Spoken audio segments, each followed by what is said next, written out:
अवनी जी, राधे राधे। राधे राधे। महाराज जी मैं लगभग 1.5 वर्ष से आपसे सत्संग के माध्यम से जुड़ी हूं। मेरा प्रश्न है कि माता पिता से लगाव होने के कारण उनकी चिंता होती है। आपने एक बार बताया था कि जैसा सोचोगे वैसा बन जाओगे। मैं श्री जी की कृपा से नाम जप करने की कोशिश करती हूँ, तो क्या जप के प्रभाव से मेरे माता पिता के प्रति मेरे मन की चिंता समाप्त हो जाएगी? हाँ, हो जाएगी।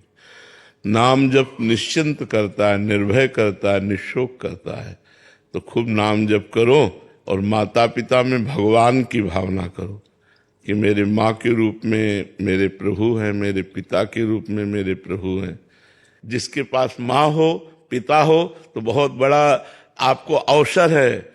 वो साक्षात भगवान है। मातृदेव भव पितृदेव भव, उनकी आराधना करो, उनके चरण छुओ, उनकी आज्ञा में रहो। उनका आशीर्वाद जीवन भर सफलता प्रदान करेगा। जीवन भर सफल।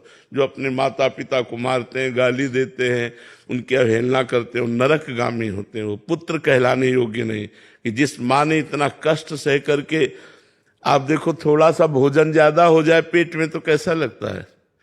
पेट में अगर थोड़ा सा भोजन ज्यादा हो जाए तो 2-4 घंटे परेशानी सी रहती है, अनकंफर्टेबल लगता है, नहीं लगता? और वो 9 महीने हमको गर्भ में धारण किए, 9 महीने हमको गर्भ में धारण किए, फिर प्रसव पीड़ा आदि का कष्ट सहा। फिर जब हमें ज्ञान ही नहीं, उसके ऊपर लघु शंका कर देते हैं, उसकी गोद में सोच कर देते हैं। वो सब सहते हुए तेल मालिश करके हमको इतना बलवान बनाया। अब जब वो वृद्ध हो गई और उसकी सेवा करने का वस्तु उसे हम गाली दें, उसे आ रहा है धिक्कार है ऐसे बेटों को, नरकगामी होते हैं ऐसे पुत्र। तो इसलिए माता पिता की सेवा करो, ये भगवान की सेवा है। और नाम जप करो तो माता पिता का परलोक भी बन जाएगा। अंकित अग्रवाल जी, राधे राधे।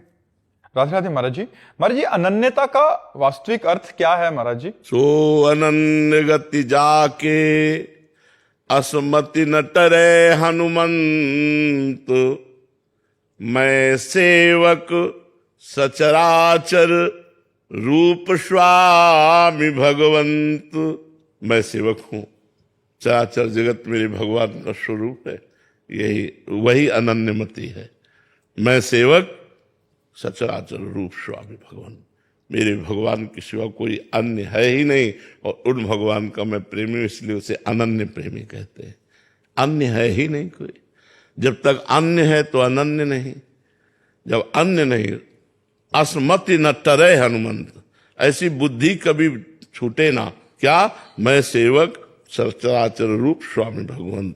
ये चराचर जगत मेरे भगवान का स्वरूप है और मैं भगवान का दास हूँ, मैं भगवान का सेवक हूँ। वो अनन्य भक्त है। समझ पा रहे हैं आप? आरव जी सहारनपुर से। वल्लभ श्री श्री हरिवंश महाराज जी क्या हमें अपना स्वभाव कठोर रखना चाहिए, और क्या ऐसा करने से हमारा स्वभाव या भाव क्षीण तो नहीं होगा जो भगवान? नहीं, जगह जगह पर अवसर पर किया जाता है। जैसे वेदना आ रही गलत तो हम उसे कठोर करते हैं, कठोर हृदय से हम उसको सहते हैं। अब जहां हमारी कोई निंदा कर रहा है, हम अपने हृदय को कठोर कर लेते हैं। वाणी जी की कठोरता या अपने स्वभाव में कठोरता एक तो स्वभाव की कठोरता में सबकी कठोरता आ जाती है। सब मतलब सब बात को समझने की बात है। स्वभाव में तो सब कुछ होता है, उसी में हृदय, वाणी, देखना, बोलना, उठना, बैठना सब आ जाएगा।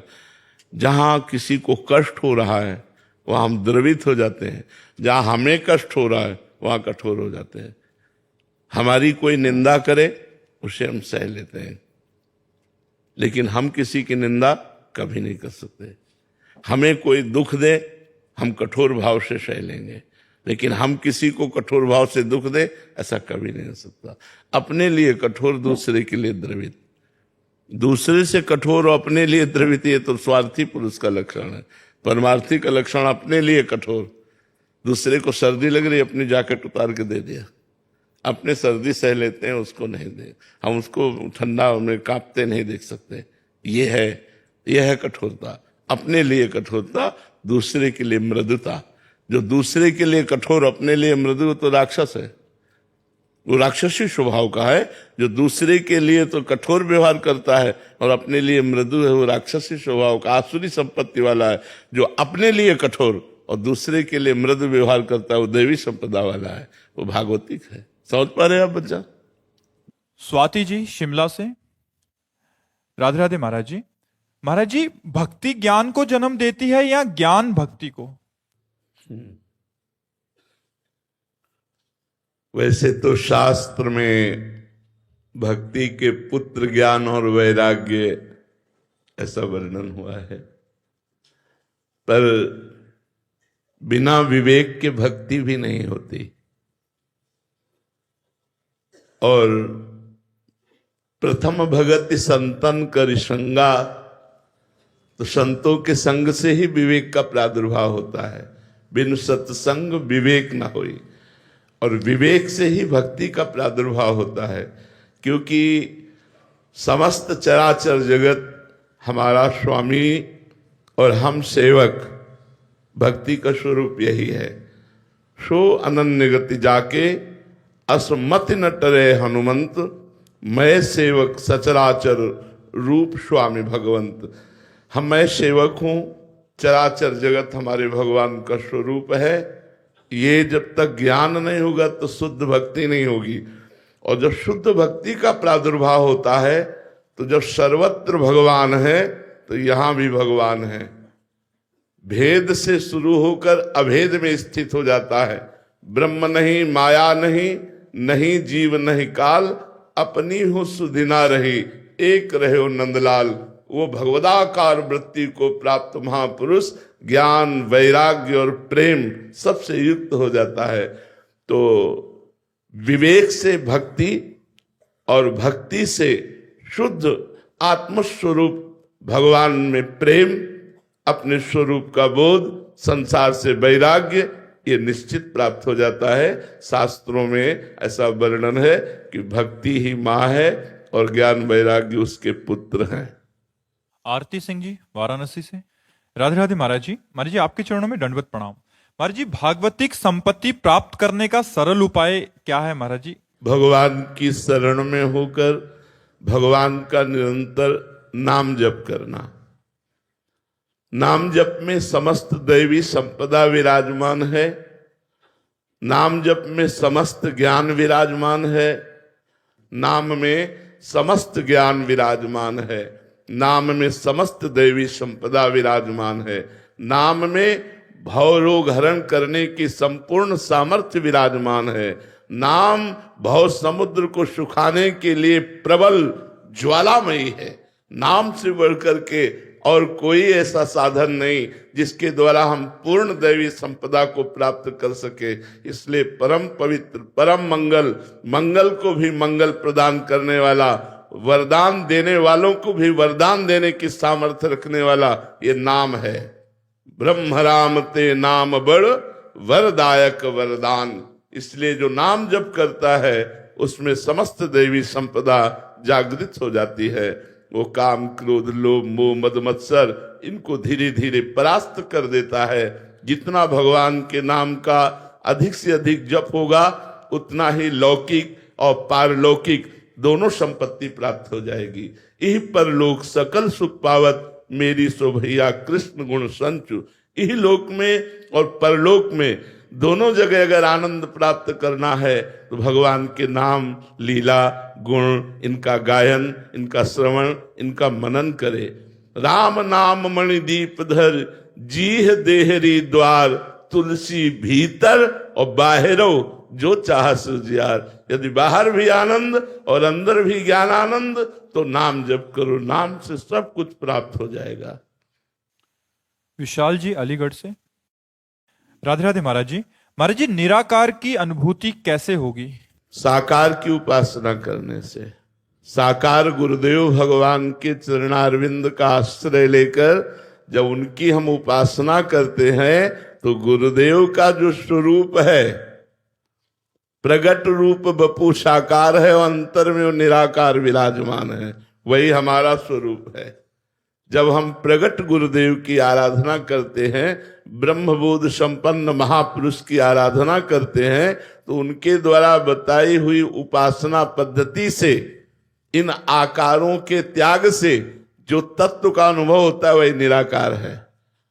जब तक गुरुदेव की उपासना नहीं होगी, साकार गुरुदेव की, तब तक निराकार तत्व का अनुभव आज तक किसी को भी नहीं हुआ। अगर निराकार या साकार तत्व का अनुभव हुआ है तो गुरुदेव की कृपा से हुआ है। मोक्ष मूलम गुरु कृपा, ध्यान मूलम गुरु मूर्ति, पूजा मूलम गुरु पदम, मंत्र मूलम गुरु वाक्यम, मोक्ष मूलम गुरु कृपा। गुरु कृपा ही केवलम। यदि गुरुदेव की आराधना की जाए और उनके द्वारा बताए हुए साधन पर चला जाए तो निराकार हमारा स्वरूप ही है। जो गुरुदेव का स्वरूप है वही हमारा स्वरूप है। उसी स्वरूप का अनुभव हो जाना ही निराकार तत्व का अनुभव होना है। ये आकार हमारा स्वरूप नहीं है, ये पांच भौतिक देह है। हमारा जो स्वरूप है वो निराकार ही है, उसका कोई आकार नहीं। जिस आकार का चिंतन करते हैं उसी आकार में वो परिणित दिखाई देता है, तत्वता वो निराकार है। बात समझ में आ रही? मन भावनी जी, राधे राधे महाराज जी।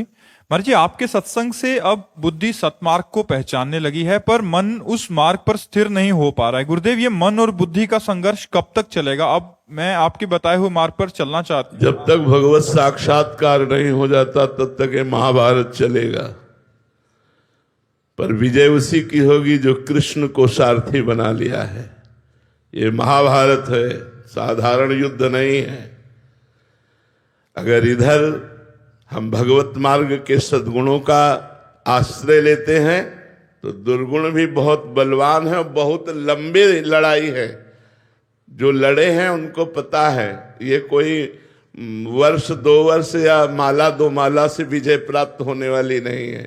सातु दीर्घ काल निरंतर सत्कार सेवितो दृढ़ भूमि, जो दीर्घ काल तक निरंतर आदर सहित भगवत आराधना करता है, भगवत चिंतन करता है, वो षड विकार जित अनघ अकामा, निष्पाप हो जाए, निष्काम हो जाए, काम क्रोध लोभ मोह मद मत्सर इन पर विजय प्राप्त कर ले, वही भगवदानंद में स्थित महापुरुष सर्वलोक मंगल करता है।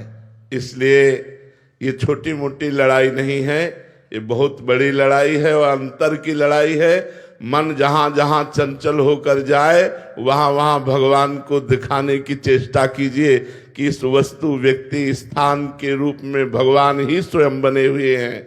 या जहां जहां मन जाए वहां से हटाकर नाम में लगाइए, अपने लक्ष्य में लगाइए, या फिर मन को छोड़ दीजिए।